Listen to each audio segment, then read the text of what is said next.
Morgan Hunt.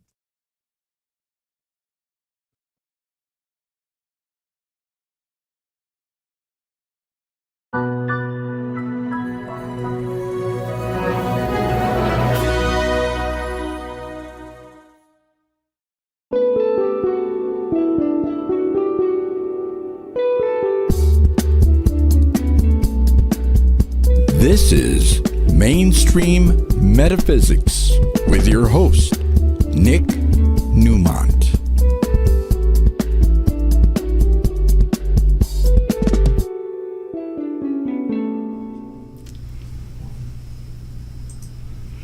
Well, hey there. Welcome to Mainstream Metaphysics. It is a very hot Tuesday night here in Southern California. Welcome. It's good to be back. I took a few weeks off. I do that once in a while. Right? Hey. I hope so. You better. I want to welcome to my show a longtime friend that I've known since 1996. Crazy. And I know. And we haven't changed at all. We have not changed. No. Okay. This is Carol Allen. She is, as I said, friend and Vedic astrologer. Welcome to the show. It's good to see you. Thank you. Do you know, I just literally had a flashback. The very first camera anything kind of show I ever did was your cable access show 700 years ago. Oh my God, Between yes. two firms with Nick. Century Cable, like way back in the day. I was so nervous and so excited. And did we go to that like location in like not Silver Lake or wherever that was, way over? Have you heard of menopause? I could not tell you. Yeah, that was, oh my God, yeah. That was good. Yeah. It was great. It was fantastic. Because that show... My dentist saw it. My clients saw it. It was amazing how many people watched Channel 3 back in the day. I know.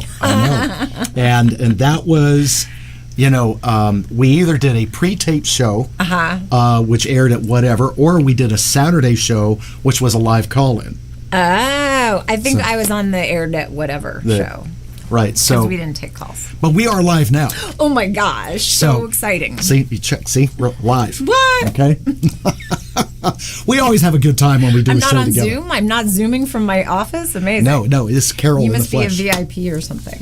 Oh, thank you for and you are. Driving from Eagle Rock. Oh, yeah, Oh, baby. my God. Yes. The east side. East side. Over there. Yeah.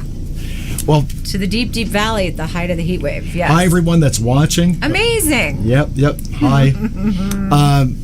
We have a really cool show for you tonight because we are going to look at some real things, some world events. Oh, yeah. But one of the things that It was a big day.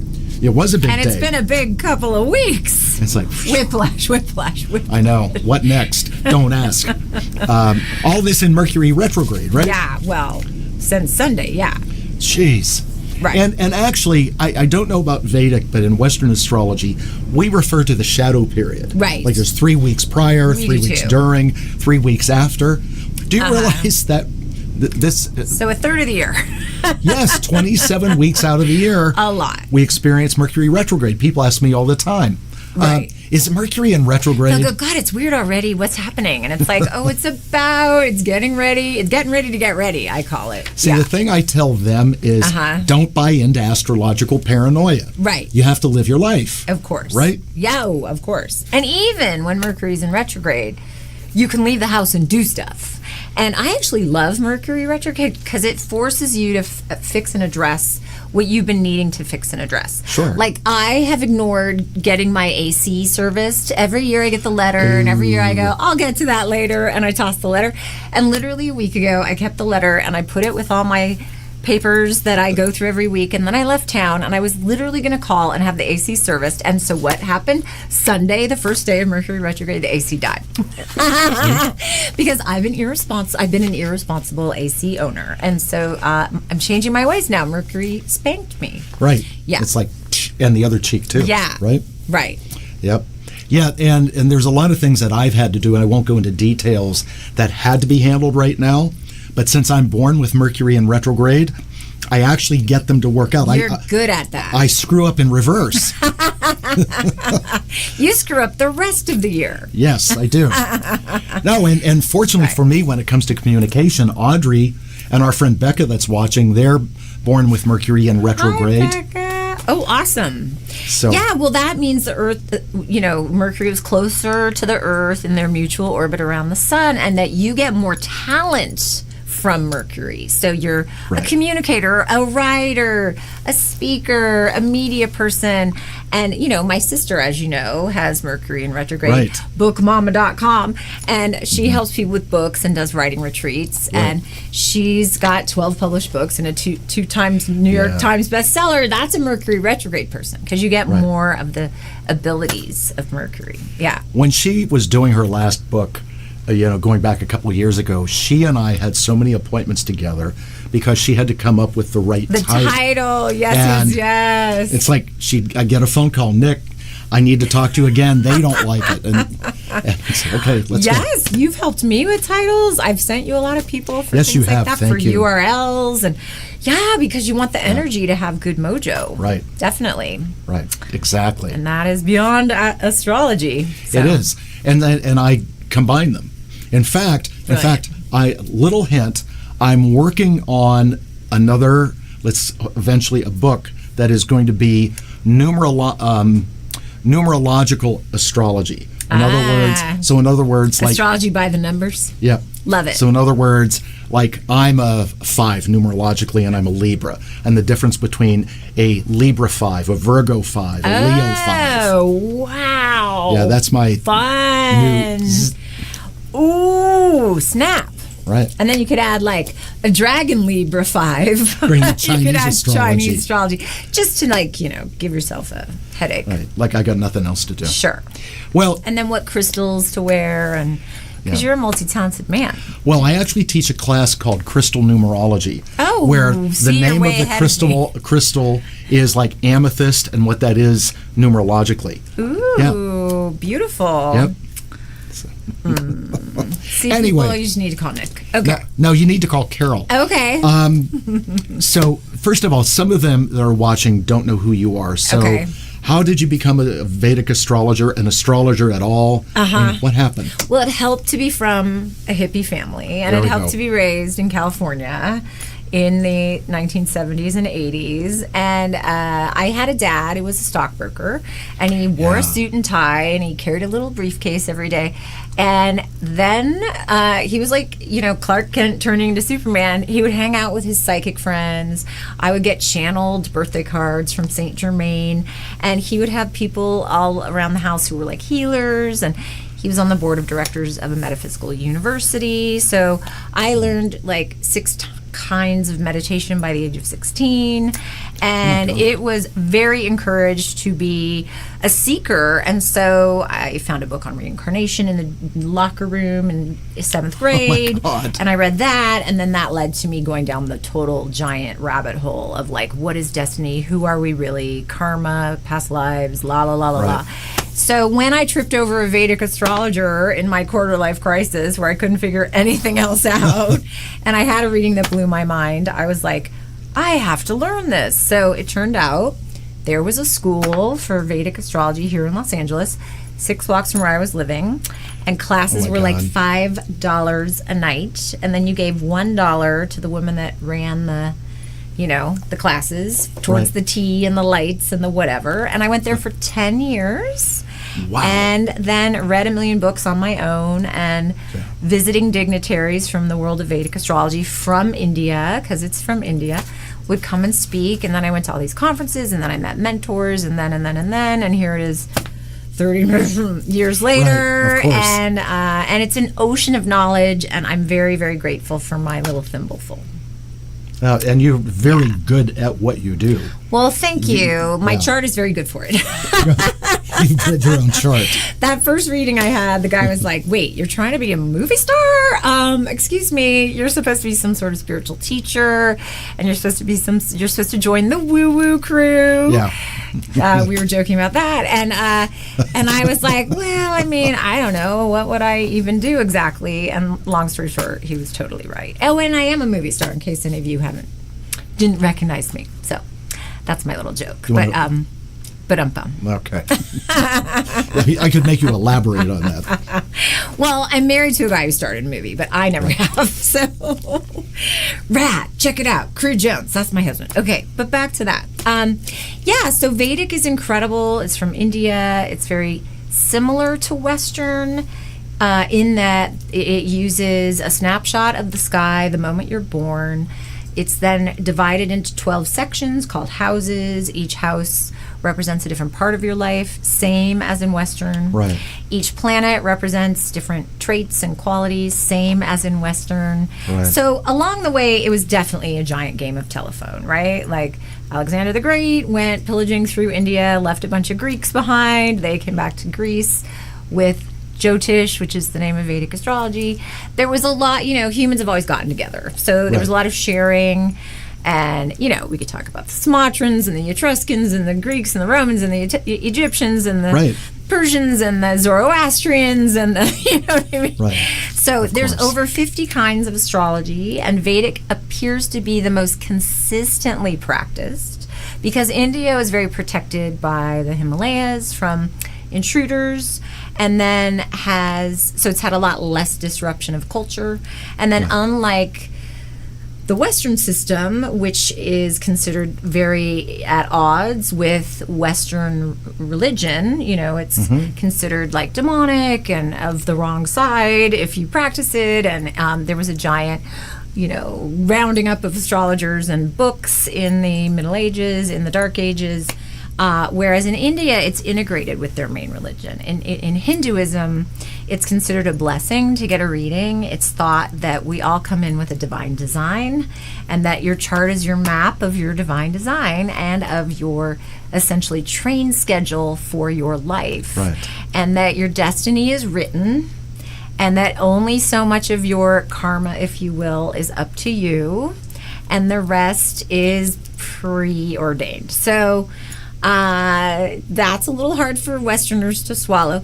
Western astrology is so Western. It's very like, you can do anything, use your traits and strengths and your true nature to like find the way that works for you, and la la la la. And Vedic astrology says if it doesn't say you're famous, you're not going to be famous. If it doesn't say you're an actor, you're not going to be an actor. If it doesn't say you're rich, you're not going to be rich, no matter how hard you try. So, but what I love Vedic for is love. So I have a brand called Love is in the Stars, because when I started giving readings all those years ago, everyone just wanted to talk about love stuff. And they would claim they wanted to talk about their mammogram or their real estate transaction or their dog. And it would always turn into a love conversation.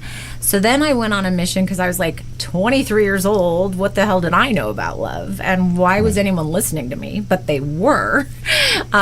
So then I went on a mission to understand and learn about relationships. And I went through a coaching program and an institute, and then I started interviewing every expert, and then I got my own radio show, and I interviewed every love person way before podcasts, and that was so much fun. And then, created reports. So the Vedic system has the most astonishing compatibility techniques, and they're way beyond will you like each other. They're more about how are your lives going to work together? Can you have abundance? Can you have children? Right. Can you have chemistry? Because you can't manufacture that. And can you go the distance? And do you even have the nature to? Because not everybody's here to have one relationship, and not everybody's here That's true. to marry, and not everybody's here, to be one gender, as we know, especially these days. And, and that is all seen in the chart. All this current, shifting and changing of identity, and how open this current generation is, and how like fluid and bendy they all are. And you can see societal trends like that, just like in Western astrology. So much overlap. So the big difference, of course, and the thing that shocks everyone, is the calculations are different. Right. That's right. Yes. And then we have our own zodiac. So we have a 27 sign zodiac. So we use the 12 signs, but then just like Western has the 3 sections per each sign called the decans, which are so amazing. So, if you're an early Aquarius, it's different than your late Aquarius. Right. We have the nakshatras, which are the smaller 27 signs, and they're considered the the signs the moon goes through each day. So there's a beautiful myth that the moon is married to each of the nakshatras and visits each wife one night and then is like, bye, babe, I got to go to my next babe. So the moon is Polly. Damn him. Moon gets around. The moon he's moony, he's loony, he's emotional, that guy. Yeah, and so we actually compare moon nakshatras for relationships, and there's a compatibility technique used for centuries, perhaps millennia, we don't know, right, to arrange marriages, which they still do in India 90% of the time, if you're Hindu, which 90% of them are, and they're astonishing. The techniques are just crazy, crazy, crazy. So it's super fun. Oh, but I forgot to say, the 12 signs we calculate differently. That's right. So Western puts the relationship of the Earth to the Sun in center stage. That's the thing they do their calculations from. So it's considered solar-based. It's a solar-based zodiac. In a Western astrology chart, this inner circle, the big circle that's right there, that's the Earth. Okay? Nice. That's what that is. Nice. So what sign is your Earth in, Nick? Stop. Mine's in Yield. Never could stop. Anyway, never stop, never stopping, right? No, nothing ever stopped you. Yes, nothing ever stopped me. I love it. I wish that were true. Yeah, so that's how they do it in Western. In Vedic, it's called the sidereal zodiac, and it means of the stars, and it looks to the relationship of the Earth to the distant star signs or the sky versus the relationship of the Earth to the Sun. Now, here's where it gets complicated. Thousands of years ago, when, the two systems were coming into being, both ways of doing the chart gave you the same chart. So it didn't matter which way you did it, and there was all this lovely agreement. Well, but the Earth spins very quickly in one direction and wobbles very slightly in the other. And so slowly over time, our relationship to the sky shifts. That's right.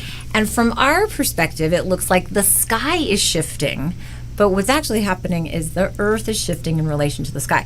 Right. And this is where Henny Penny and Chicken Little come in, because that Indian story from ancient India of the sky falling is actually, I just gave away the punchline, an Indian story from ancient India. It's an astronomy story.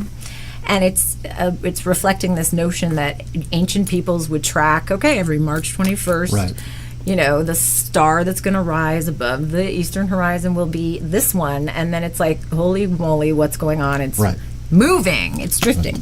But it's because we were moving and drifting. And so the difference. So now they're almost a whole sign. So it's the difference, and that's what I think in everyday language people have to understand. Vedic astrology allows for the shifting of the constellations in relationship to the Earth. Yeah, it's called the precession of the equinoxes. Right. And Western astrology knows about it and doesn't think it's the thing that matters most.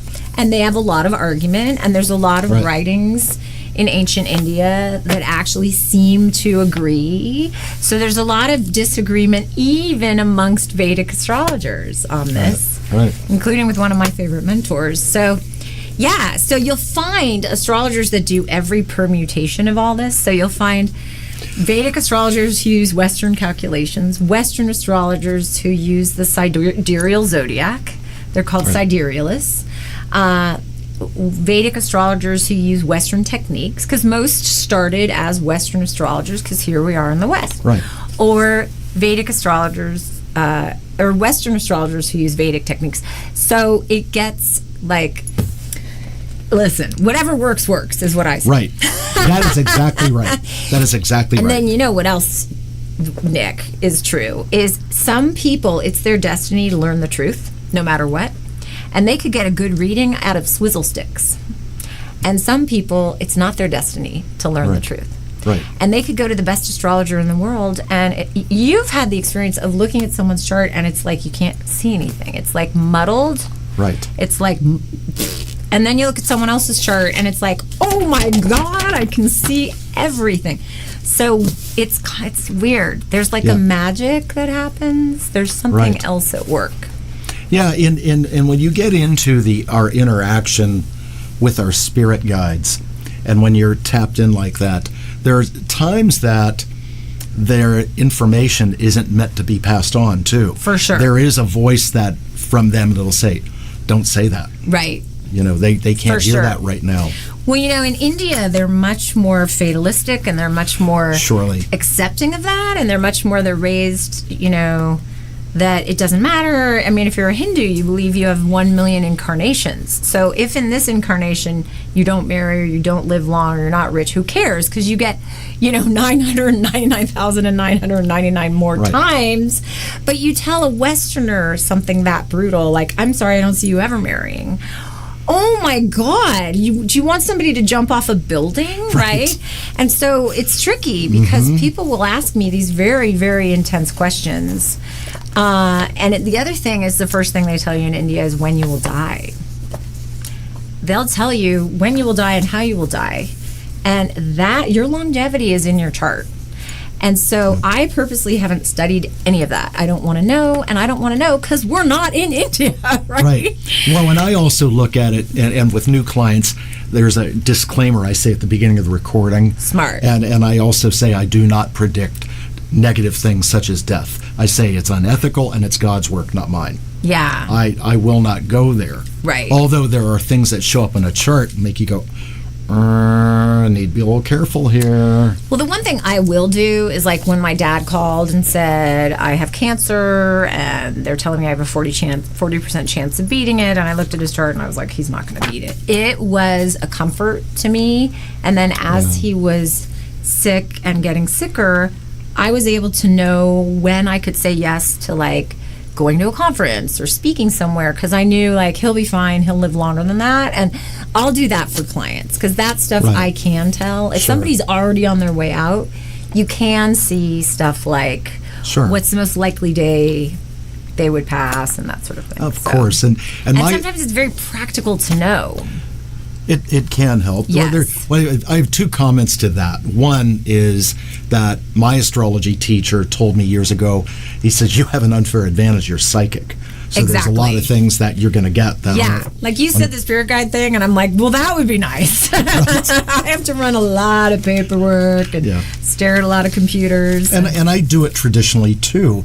But the other thing about death, and I think that Audrey, she's probably watching, would agree with, we as Westerners muck up the concept of death. In other countries, they glorify it. You know what I mean? We look at it as the grief and the this and the that. Right, and the separation and the loss. And in other countries, we are seen They're as... like, you get to go merge with God. You get to go back to paradise. Yeah. Right. So I think that that's something that we as Westerners could do a lot better. Oh, for sure. How we look at death, how we approach it, and how we fear it, all of that. For sure. And how we let people grieve, too. I mean, we have no room for it in our society. Exactly. There's no time frame on grief. Well, your dad died a week ago. Why aren't you back at work? It's like that. It's to each his own on that. It's bad. So I have a question. Okay. Because this is something that's for real. Okay. So, and by the way, I have listened to people argue over Vedic versus Western. Sure. Not me. I don't argue it. I've had readings from you. They're really good. Thank you. You're welcome. But what people have got to get is, please don't argue, about it. One's not better than the other. Right. A person may relate more to one or the other. Right. Okay? But it's not worth fighting over. Well, and I have to say, they are both so rigorous and complicated. Oh my God. That it's like I said, I've been in this field now over 3 decades, and I feel like I have a thimbleful, and I've had some of the most astonishing teachers and access to all the information. And it's one of those things where the more you know, the more you realize there is to know. Right. So for people to say, like, well, honestly, how could they know? How could they know? I mean, all I can say is most of my teachers started with Western first, and the tragedy of Western astrology is that in the Middle Ages, so many of the books were burned, and so many of the astrologers were burned. So much of the wisdom was lost. And then Yeah, it's all too the bad. original writings were at the Great Library of Alexandria that had a series of fires, and over 100,000 books were lost. And that was when, if you wrote a book, there was maybe 2 or 3 copies of it because there wasn't a printing press Right, or a exactly. Xerox machine. So apparently there has been a tremendous amount of wisdom that's been lost from Western astrology. So my teachers all said when they found Vedic, there was so much more technique to work with, and there was so much more data, and they liked that. Vedic astrology tends to attract very Saturn people, very like serious, erudite, very like disciplined, not fluffy. Like I kind of seem fluffy because I'm goofy and playful, and I have a comedy background, and I don't get really serious. But to become a Vedic astrologer, you have to be like very intense and and I got way too far before I realized how intense it was. Had I known at the outset, I would not be sitting here. But I'm grateful. Thank God for computers. They're very helpful. And yeah.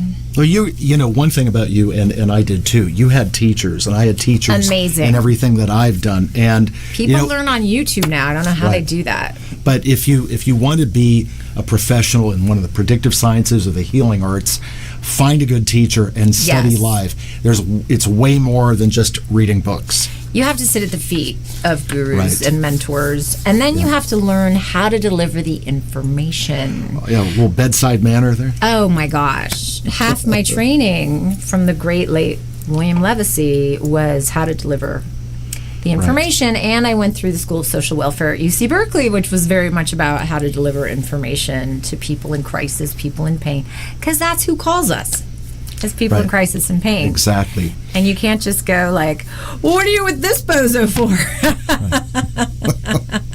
Some would, though. Yeah. I've had can't. some of my teachers were a little too direct. Oh, It's yeah. like, ooh. You know, one thing that you have is, sorry for interrupting, and I do too, although I've got more gray hair than you, is that I've got more hair dye than you. you didn't have to say that. I have no shame. I don't care. So, welcome to the shameless Carol Allen. I really, please. yeah. No, when you've been doing it all these years, but you are of a certain age, your life's experiences on top of what you've studied, and so all helpful. the charts that you've looked at plays in. The older you get and the more you do it and the more you've experienced your own life, For real. that plays in, because you could say that you have Saturn on Rahu and all that, and you're like, oh, I've lived through that. I know what that is. Right. This is what you want to do with that. Sure. And I've talked to clients like that. Yeah. I've been there and done this. Well, and what helps too, and you're in the same boat too, is having clients over a really long period of time. Yes. Who will also give you that feedback. They'll also say, man, you said this would be this way, and I didn't believe you, and oh boy, howdy. And so getting direct feedback in real time from people going through all these different transits and all these different cycles is incredible. It's incredible. It's such a great learning. Funny note is that I have a client who's actually born on the same day as me. I mean, the same year. Okay?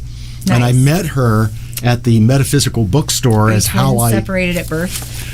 well, she was born in San Diego and me in Pittsburgh, Oh. but it's the same store at How I Know You originally from, and she still comes to me, and that goes back to 1992. Wow. So I have a client Nice. that goes that far back. I do too. I have people like that. Isn't that cool? It's amazing. It's amazing. It's such an honor. And it's kind of funny when, because you have friends that are from way back in school, but they have clients that you go back that many years.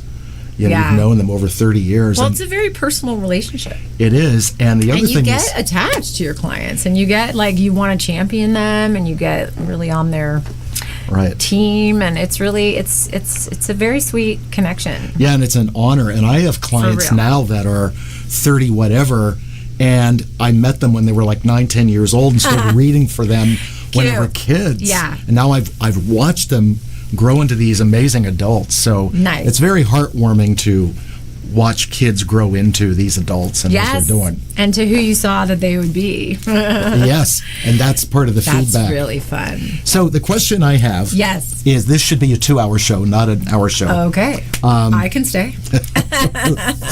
So, like Audrey is born October 13th. Yeah. I'm born October 20th. Sure. We're a week apart, but we're different signs in Vedic astrology. Mm-hmm. Okay. How does that happen?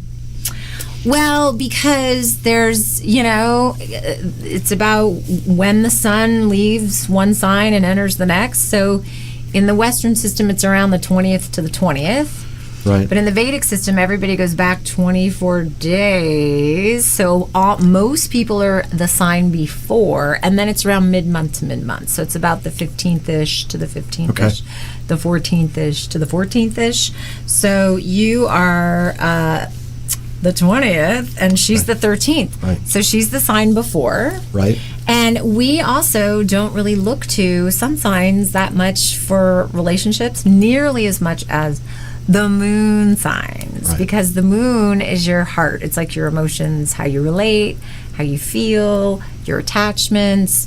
And what's so beautiful with you and Miss Audrey is you both have water sign, moon signs. So in Vedic.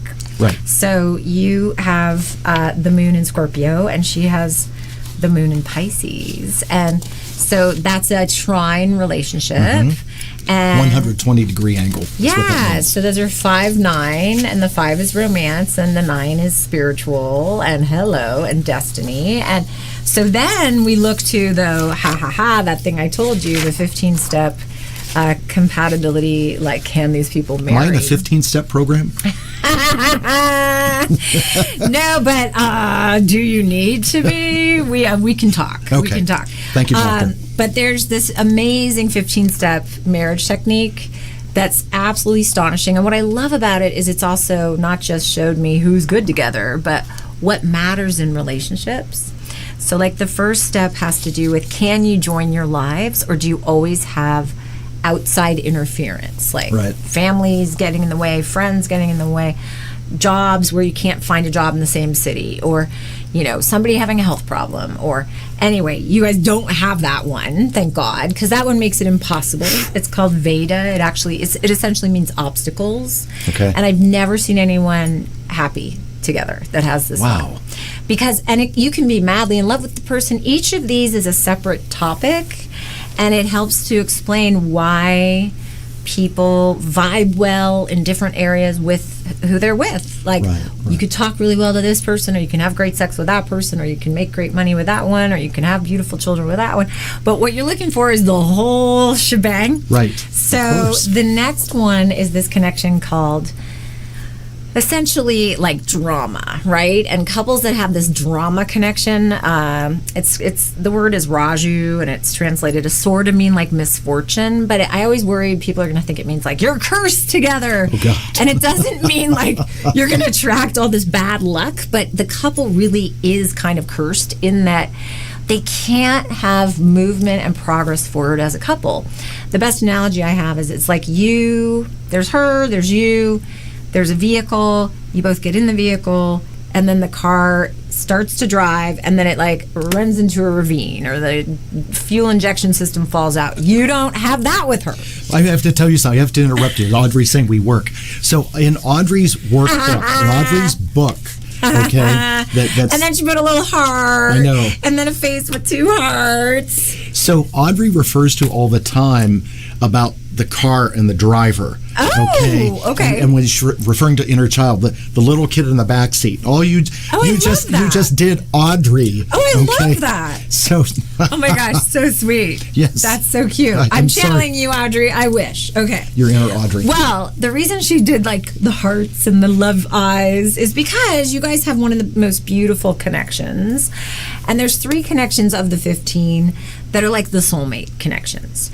And there's 5 of the 15 that are the most important, one of which is this obstacles thing, then this misfortune thing.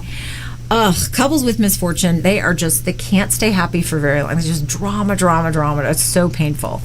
And then there's one that has to do with who's the leader, who's the person moving the ball down the field, who's the person ready for what's next, who's the initiator. And this is an ancient system, so it's traditional, and the thinking is that women are happiest when the man is the leader. And men feel the best about themselves and the most respected when they're the leader. And as modern and progressive and feminist as I am, I have seen this to be absolutely true in 2024 to this day, right? Women are like, oh, he never plans anything. He's never ready. He always has to think about stuff. He's so slow to respond. I feel like I'm the one always attending to the relationship, making the plans, la, la, la, la.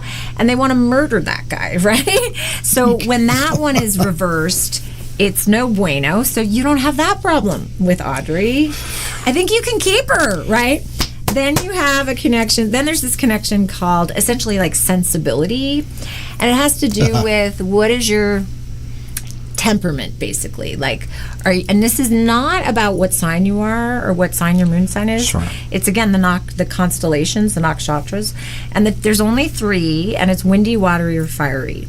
2 watery people get way too emotional together. Everything's a big, like, right? Right. 2 windy people get into analysis paralysis together. They overthink everything, and then the woman feels very insecure because the man can't make decisions and there isn't a concrete plan. Right. And then 2 fiery people constantly fight, but they have really hot sex. So they work it out between the sheets, and then they want to kill each other. So that one can be extremely painful. So what you want to be is complementary to your partner. So you guys are complementary. Hey. So super important. Then there's a bunch that are like not as like detailed to go into, but then there's these 3 really special. Because if you're missing one of those 5, that's the thing that's going to show up again and again and again. Right. That's the thing that's going to be the rock in your shoe. But then there's these special 3 ones, and they have to do with like, do you feel a rightness? Do you feel like a deeper meaning with this person? Do you feel like a wow? Do they really bring out your best? Do you just want to make sacrifices all day? Like, does this person are you shocked at how you show up for this person, right? And it's the kind of thing where like you could run into them when you're 80 and fat, and you would both still be like right there, right? So you guys have, all you need is one of these, and it's rare to have more than one. And you guys have one, and it's called Mahendra, which means essentially sense of purpose. And couples with this sense of purpose feel a rightness and feel like, whoa, something's deeper here, something's more important going on. That's extremely accurate. Yeah, and they often they feel like the longer they're together, the more meaningful their life. So I know you guys work together, you've had 3 of your own beautiful daughters, and then you helped raise her beautiful daughter, so 4 daughters. No, 3. 3 all together. Yes. Got it. Okay. Right. Yeah, I haven't been to a family reunion lately, so so forgive me. But yeah, 3 amazing daughters together, and you've helped and supported so many people together. Like, you guys really have a shared purpose. Yep, true. And you've had, a podcast together, and you guys have a center together, and I mean, oh my gosh, you're so joined, and it's very, very, very sweet. So when you hear about like a J-Lo and a Ben, or these couples that seem so in love and seem so happy and then it's just like, what the heck, right? There's always problems, and you can see them. There's always stuff, and I'm always like, why didn't they call me? Right. Somebody give them my phone number, right? So it's like, my favorite comparison is like Princess Diana and Prince Charles, which is dating myself, but Princess Diana and Prince Charles, it was like, why would he prefer the more dowager, less attractive, married Camilla, when Princess Diana was more royal than Camilla, was younger, was so gorgeous? And you look at their charts, and Diana was the leader, so she felt neglected by him. She didn't feel focused on by him. She felt like she was always having to like pursue him, and he felt disrespected by her. And then they had a combination where they were the same temperament, which makes both people feel totally out of balance. And the one that they had, they're both windy, makes the woman have sleep and food issues. So she had an eating disorder. I mean, this stuff gets really crazy accurate. And with Camilla, he doesn't have any of that. And it's like they have this really high affinity, they have this very high wavelength score, all this agreement. And the same thing, you look like a Brad and Jen and a Brad and Angie. Again, I'm dating myself. Right. But oh my gosh, same thing. Like he and Angie were better. Now, Brad and Ben and a lot of these movie star types, they have very low capacity. They have charts that say they cannot stay with one person, and they're here to have a million relationships, and they're not gonna be faithful and loyal, and they're not trustworthy. And like, I hate to knock Brad and Ben, but like, you know, please don't marry either one of them, anyone watching this. But yeah, because it's not enough to be compatible. Right. You've got to pick, I always say, pick a partner who's a golden retriever, right? Pick a partner that's like always in a good mood, happy to see you, wants to snuggle on the couch, up for having a good time all the time. That's a golden retriever partner. Right. And a lot of people pick Jack Russell Terriers that just bark and want to patrol and work all the time, go off for days, come back and bite them. That's, you know. That was funny. The dog I had. That's very funny. Oh my God. Well, and then they get confused and they call me and they go, "But you said we were compatible," and I'm like, "And I told you they would be a pain in the," yeah, you exactly. know. So you've got to pick a person that's, you know, got the whole package. Exactly. There's times in doing readings, and the majority of my clients through the years have been women, but there's times I'd look at a chart, like Nick looked, and I've looked at women and said this: run now. Yeah, totally. I have. Good. Well, I'll send my clients to you because I'm way more codependent. I have a very hard time saying that. I have a really hard time. And then I'm really romantic and I get all caught up in the story. And I'm like, well, maybe this will be the one time the stars are wrong. Not. Maybe. Not. Wah, wah. Yeah. Exactly. Yeah, no, it's rough. It's rough. Yeah, because you have to be careful, because then they do come back and say, well, you said that. I know. No, I'm honest too. And I've told people to break up before. I had this one client. She was with a guy for 5 years. They were in therapy and they tried everything. Wow. And they were married and miserable. And I just finally said, sweetheart, you're oil and water. There's not an affinity. There's not an alignment. It's no one's fault. You're just, you know. Right. It all doesn't those work. Mixed metaphors. You're barking up the wrong tree. Like, you know. Right. Exactly. Square peg in the round hole. Like, stop it. You know. That's, oh my God, you said stop it. So there's a clip that has been going around of Bob Newhart from way back, where he is not the old show, but he's a therapist, and this woman is acting this stuff, and she said, well, what should I do? And he goes, stop it. We'll send it to you. It's hysterical. That's great. And every That's so great. often, stop it. That's great. Sometimes that's what you have to say. Well, you know, most of our problems are self-created. A good 95% of course they are. of them are our own damn fault. Yeah. Right. Yeah. And most of the time you're totally following your own divine nature that you're God-given. Yeah, I mean, addiction is in the charts, and oh my God, high sex drive is in the charts. So here's a funny tidbit. So this guy from way back when, it is a longtime client, and he brings me the information to do this woman's chart that was younger than him, and he had divorced a long time, and I do the chart and then all this, and I said, how do you know this woman? And he says, well, she's my massage therapist. I said, yeah, but she's also an exotic dancer. And he goes, how do you know that? I love that. And I said, well, and I pointed out what was in the chart that created that. Oh my gosh, and he I was love like, that so much. That's so fantastic. And like you're saying, yes, there are obscure things that show up in a chart. Yeah. But it's like, and you are one of those people, Carol, that you've done your homework. Okay, right. I mean, you've studied, and that's why you see those obscure things, because a person could be a very technical student of a predictive science and read very technically, but when you know it as deep as you do, people will think you're psychic. Right, it's true. Yeah. Well, I gotta say, last year I was a little like Trump went into a period last March where it activated this combination in his chart. It's called Kimadruma yoga. It activated a yoga. Yogas are the combinations formed between planets, signs, and houses, and they're more important than what sign you are, or what rising sign you are. They help to explain why not every Leo is the same, and not every Cancer is the same, and not every, not every Aries is an athlete, not every Virgo is organized, and the yogas explain why. So it activated this Kimadruma yoga, and the ancient books say things like, "This ruins the native's life." Wow. You become, humiliated and ashamed and rejected by friends and loved ones. You become alone and, basically incarcerated and a thorn on society, all this stuff.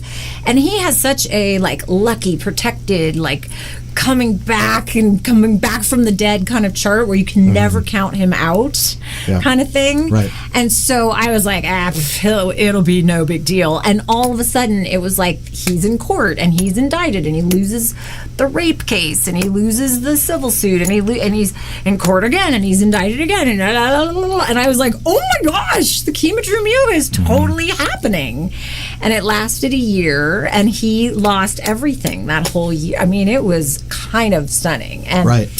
So, and it's over now.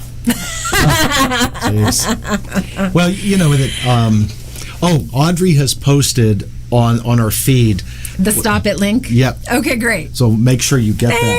Thanks. Okay, cool. Carol, when you and I have talked, a number of times, not on camera, but you and I have something in common with our profession, is that we don't really profess to be tabloid psychics or readers or astrologers. Well, it's tricky, especially with the Vedic system, because it is so steeped in Hinduism and in spirituality and in God stuff, and each of the constellations is associated with a deity, and each of the planets, and it's like, what right do I have to look at the charts of famous people? What right? It's like looking at a map of their soul. Right. So I've done it, and I used to do it a lot, and people love it, and they want me to do more, and I always feel kind of like a muckraker. I always feel a little slimy, and oh my God, how much richer could we be if we were on TikTok talking about all the, famous people? Of course. Back in the mid '90s, of the days of the Whole Life Expo, which when the Whole Life Expo was good. Yeah, fun. It was amazing. And I was approached and the Whole Life Times and all that stuff. Yeah, and I was approached about being an astrologer, psychic, and I turned it down. And the guy said, "Oh why?" Yeah, I used to be interviewed for all these TV shows, and I was like, I do not want to do that stuff. Yeah. So it's my theory on it, and I said to this guy, I said, look, if I do that, I said, if I'm wrong, I've upset a lot of people, and if I'm right, it just calls attention to me. Yeah. So it's not really helping people to do that.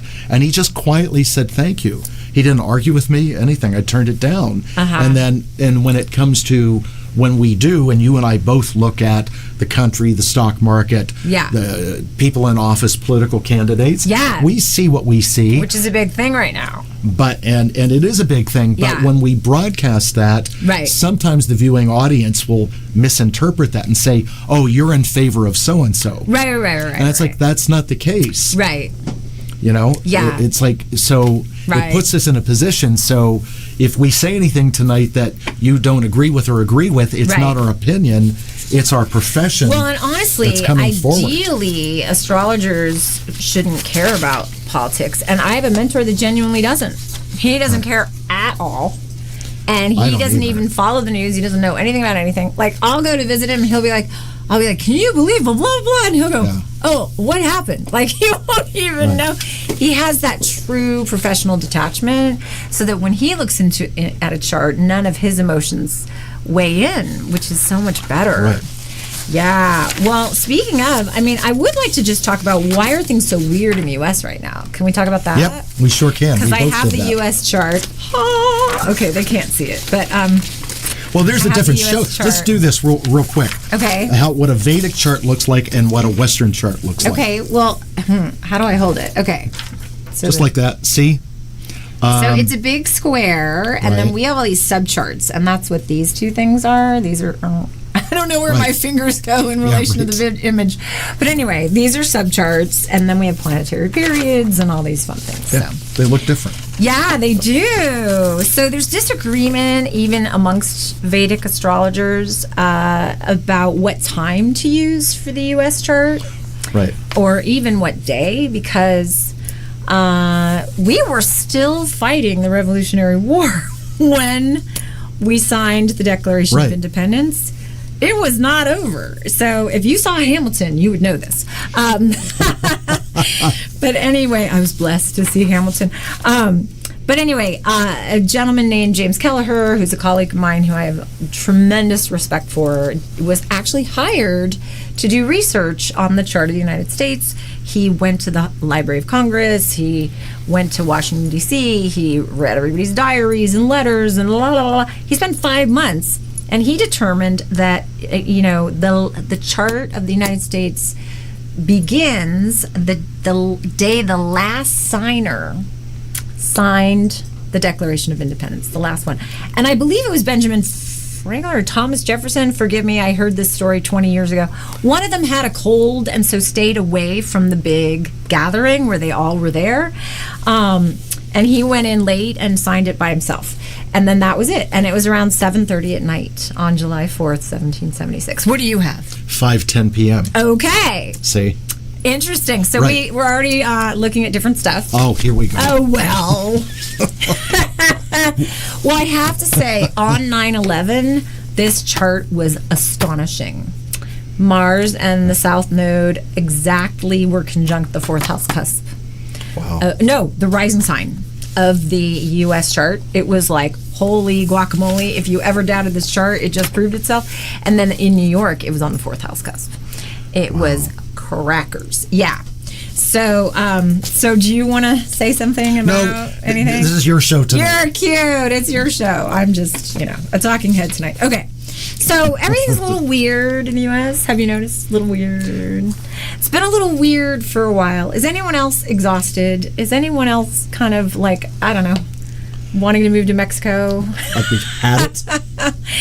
Wanting to be beamed up to another planet. Mm-hmm. So here's... Fifth dimensional consciousness. Yes. Oh, please. Yes. So here's why it's so weird. So we have something unique to Vedic astrology called planetary periods. These are periods that... Is it that time of the month? It's the planetary period. They all go on the... Yeah. So bad. Yeah, okay. Giant Kotex in the sky. Okay, no, I did not say it. Okay. So, the planets... So we all come in with a train schedule of 120 years.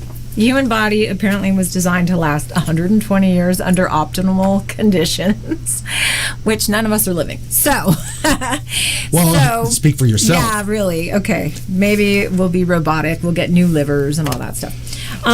So, these planetary periods have a tremendous say over how your life is going. Well, the charts of countries also have planetary periods, and there are, you can tell by what house that planet is in of the period of the time, what planets it's with, how strong or weak it is, what it's aspected by. You can tell how things are going. Then you also look at a little something called transits, where you, for anyone who doesn't know, you compare what the planets are doing in the sky with where they were in the chart. The natal chart. The natal chart, the birth chart of an entity or a company or a country. And you compare how they're affected by the planets in the sky. So these are the two ways. Okay, so the United States went into a planetary period of what's called the North Node of the Moon, also known as Rahu, in March of 2014. Now, in Vedic astrology, here's what Rahu is associated with. OG, confusion, misinformation, technology, the internet, innovation, infections, pandemics. Wow. It's in the 8th house of the U.S. chart, so it's going to activate the 8th house. The 8th house is the house of scandals, calamities, upheavals, unpredictability, things being hidden, things being behind the scenes, the occult, right? Things being hidden. Right. It's with Mercury, the planet of technology, innovation, la la la la la. information, media. Mercury's retrograde in the chart of the United States, in your chart too. So the U.S. is extremely, very much the messenger of the world. Our media, our information, our inventions, our technology lead the world, right? And that's because, what did I say earlier? When Mercury's retrograde, it's closer to the Earth, more talent. Rahu ramps up whatever it's with. So our internet's gone all over the world. Our movies go all over the world. Our media goes all over the world. The television was invented here in a planetary period of Mercury, which rules television, like it rules electronics. So anyway, Rahu periods are, I'm just going to say it, a shit show. Rahu periods are, hold on to your hat. It's going to be scandals. It's going to be upheaval. It's going to be confusion. It's going to be misinformation. It's going to be conspiracies. It's going to be a time of incredible technology. And there might be a pandemic. And there might be a lot of ups and downs financially.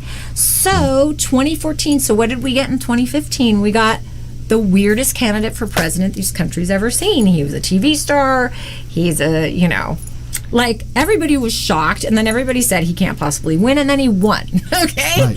And then we were like, it won't be so bad, and then, no fault of his, here comes a pandemic, and then that was chaos. Well, then we had something else that's never happened, which was January 6th, and a president saying the election was stolen, and half the country absolutely thinking that's true, and half the country absolutely thinking there's no way that that's true. Rahu is associated with a myth in Vedic astrology where a demon went to a party of the gods and stole the nectar of immortality and drank it, got caught, and had his head cut off. And so Rahu's associated with losing your head. Amazing. And wanting something so badly that you'll lose your head over it, right? So we've all kind of lost our heads in this Rahu period. We've all picked sides. Everybody lives in these little bubbles. Everybody's sure their way's the only way.